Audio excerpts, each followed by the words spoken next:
que é o tema, então, 26º do tempo comum. Qual que é? Quem é quem na justiça do reino? Nós nos unimos, a liturgia, né? Para celebrar a fé naquele que se apresentou em nosso meio como simples homem. São Paulo vai falar, né? Jesus despojou-se de sua divindade, assumiu como homem, né? E obediente até a morte de cruz. Então, toda a fé, né? São Paulo fundamenta mesmo, a fé é no Cristo que morreu e ressuscitou. Não é na lei de Torá de Moisés, não. Diante dele, todos os joelhos se dobram, toda língua se proclama: Jesus é o Senhor. A segunda leitura. Abrindo os olhos, percebemos estar vivendo numa sociedade desigual. Na semana passada, acharam que é certo, quem trabalha mais devia ganhar mais. Isso aí é a sociedade, é a religião. Então, a sociedade desigual, onde não é possível pôr a culpa somente nos outros, menos aí nem Deus. Então, isso vai ver a primeira leitura. Se nos convertermos, poderemos caminhar rumo aos horizontes de uma sociedade justa e fraterna. Na semana passada, convertei-vos, a gente sempre esquece a folheta, convertei-vos, procurai o Senhor, etc., né? Buscai o Senhor enquanto Ele está perto, pode ser encontrado. Enquanto depois que morreu, a pessoa tem tempo para encontrar Deus? Não tem mais tempo. A gente não pode deixar as coisas para depois. Se nos convertermos, né, formar uma sociedade justa e fraterna. A celebração da fé tem como objetivo mostrar quem somos nós diante de Jesus. Por isso que é a pergunta, né? É o tema de hoje. Quem é quem na justiça do reino? É quem diz sim e não pratica? Ou quem diz não pratica? É quem diz não e pratica. Não nos comprometermos com Ele, acabaremos excluídos do reino do céu, pois o Pai não quer pessoas que digam sim, mas depois o traiam, refugiando-se numa religião maquilada e falsa. Que não vamos dizer, o sim, né? O sim deve ser consciente e maduro. Até a leitura de hoje, né? Minha mãe está aí, meus irmãos estão aí. Minha mãe e meus irmãos são os que ouvem e praticam a palavra. A gente precisa das duas coisas. Lembra daquele salmo já 3, 4 domingos atrás? Quem ouve a palavra de Deus e vê são os caminhos que mudam o coração. Lembra? Não fecheis o vosso coração como em Massa e Meriba. Gente, o coração da gente só muda quando você escuta e vê a pessoa. Do contrário, você não muda nunca. Antropologia da Bíblia, né? Então, quem ouve a palavra, aqui você pode colocar toda a liturgia e praticar a palavra. Aqui está a vida na rua, a vida concreta, vida social, política, econômica. As duas coisas têm que estar juntas, a liturgia e a vida. Aliás, a oração semana passada rezava isso também, né? Você percebe, faz tempo que a gente sempre debate aqui, mostrando o erro do nosso catolicismo, o erro, né? E estão multiplicando os erros aí, gente, né? Tanta coisa aí errada aí, meu filho, a Bíblia é a Bíblia. Gente, palavra de Deus. Agora a palavra do homem, vocês sabem que não é a palavra de Deus, né? E aí? Se eu der uma benção aqui nesse giz aqui e falar quem comeu giz vai ser abençoado por Deus, como é que fica? Não come? Gente, a gente, quando a gente está sofrendo, a gente sempre cai no fatalismo. Eu estou sofrendo por culpa pai de alguém, né? É um demônio, é alguma coisa. É um fatalismo, né? Imaginavam que estavam pagando, né, no exílio, uma dívida que não fez. Foram meus pais que erraram, como tem aquele provérbio, né? O número 2 lá. Os pais comeram uva verde e a boca dos filhos ficou amarrada. Não é esse provérbio?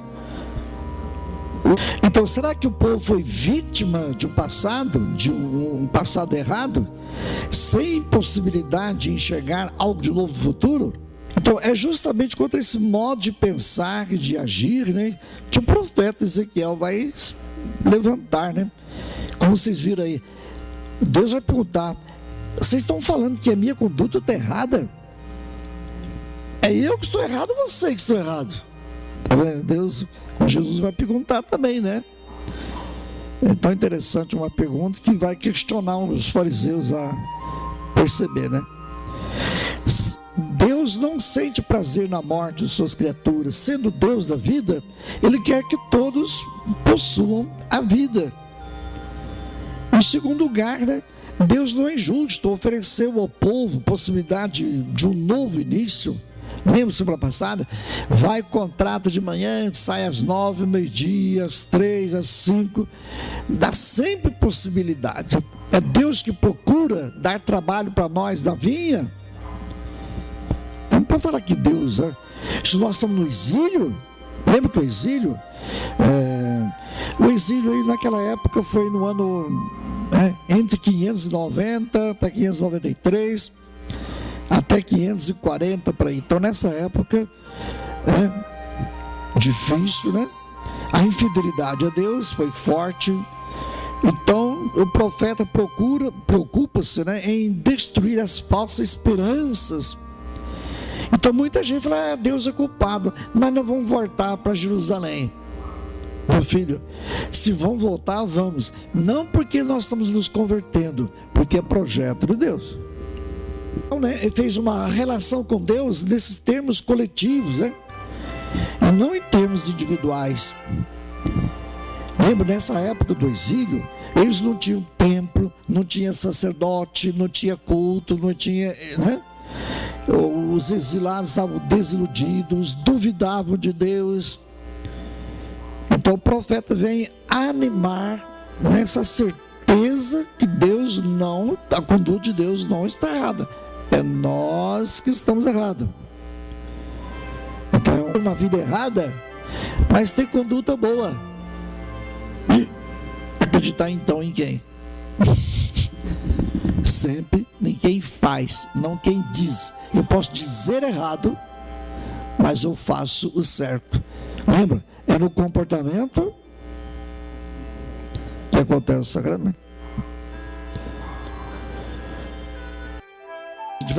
É esse desequilíbrio, essa desarmonia, esse egoísmo, essa ruptura, né, que vai atingir a todos. Então vamos colocar aí uma reflexão, né? Devemos sentir pessoalmente, sem rodeios, sem evasivos, sem subterfúgios, né, o compromisso nosso. E hoje nós temos uma cultura light, lembra? Nós queremos um açúcar light, nós queremos um doce light, né? O católico light também, né? Passageiro, efêmero, né? A gente não quer absolutizar nada e nem se comprometer com nada, né? Não é isso? A gente acusa o mundo, né? Pois é. Mas com Deus não há meia-tintas. Ou assume a palavra de Deus, aí domingo que vem, a Bíblia, ou não assume. Não tem como ficar no meio termo, gente. Água fria, morno. Então analise essa palavra lá no Apocalipse, gente. O maior pecado do mundo é ser morno. Se você fala que odeia a Deus, você é abençoado ainda, sabia disso? Agora, se você falar, bom, se Deus existe ou não existe, para mim tanto faz. Esse momento é gravíssimo. não é ficar com medo, não, gente. É uma vivência intensa, profunda, né? É ouvir e praticar, né? Coisa linda, né? Então o profeta Ezequiel convida-nos, né, a assumir com verdade e coerência, gente, a nossa responsabilidade por nossos gestos de egoísmo, de autossuficiência em relação a Deus e em relação aos irmãos. A culpa é da conjuntura econômica internacional. Há homens e mulheres que não têm o mínimo de viver dignamente. Há situações de violência extrema, de injustiça. Gente, o mundo que está passando hoje, será que Deus está culpado? Será que Deus não está sabendo nada disso? É Deus ainda o culpado, filho? Ou é nós que nos estamos ocupando? Uma comunidade cristã dividida, estagnada, né, não testemunha, né, o amor a Jesus. Será que a situação de hoje vem do Papa, do Bispo, do Padre? De quem que é a culpa? Então, o profeta Ezequiel, ele convida os israelitas exilados da Babilônia a viverem com coerência o sim dado a Deus, ao Senhor e a aliança, né? Por Jerusalém, lá dentro tinha, né, o poder religioso, o poder político, o poder econômico e o ideológico, a educação, os doutores, tudo estava dentro do templo. Então Jesus vai contar 3 parábolas aí, né, para questionar, né, esse confronto, esse conflito, né, com os dirigentes, né, que eram os chefes sacerdotes, os anciãos do povo, que era dono do poder econômico. Jesus provocou. Aí perguntam, o que vocês acham, né? Quem que estava certo? Quem fez a vontade do Pai, né? Então, essa provocação, Jesus aos que servem de suporte a uma sociedade justa. Então, lembre-se que Jesus está na discussão com aquela gente que estava querendo pegar no pé de Jesus. Então, não era uma simples missa ali. Jesus não estava falando para Nossa Senhora, para os apóstolos, não, os discípulos. Está falando para aqueles grandões, né, que estavam ali querendo pegar no pé dele, né? Prometeram matá-lo, procuraram matá-lo, quantas vezes, né? Pois é. O primeiro filho representa os pecadores marginalizados, o próprio Mateus, né? As prostitutas, os grupos sociais, né? O mais detestado pelas elites religiosas era essa gente, os cobradores de impostos. Então, os donos do saber da religião haviam decretado que essas categorias pobres, né, ingênuas, pecadoras, não teriam parte do mundo futuro. Exatamente o contrário de tudo que Jesus tinha ensinado. Os cobradores de impostos, as prostitutas, são a síntese da marginalidade, considerados pecadores públicos. Lembra que Jesus falou? As prostitutas vos precederão, nos precedem. Recorda, as pessoas, são essas pessoas de bem, né? Maquiladas, né, de religiosidade, maquiladas de justiça, prontas a se escandalizar, a se levantar em defesa de suposta verdade, mas presas faces ao dinheiro. São os crentes aí, os católicos que estão, né, pensam que estão cumprindo a vontade de Deus. Os chefes sacerdotes estavam ao lado de Herodes, que pretende matar Jesus, capítulo 2, né? Os anciãos. Então, essa turminha, essa corja aí, né? Dentro, todo Israel era considerado filho de Deus. No tempo de Jesus, as elites haviam determinado que os pobres, os analfabetos, os cobradores de impostos, as prostitutas, está faltando aqui, os estrangeiros, lembra? E outras categorias de marginalizados deveriam ser considerados malditos de Deus. A pessoa, gente, que religião é essa que exclui, né?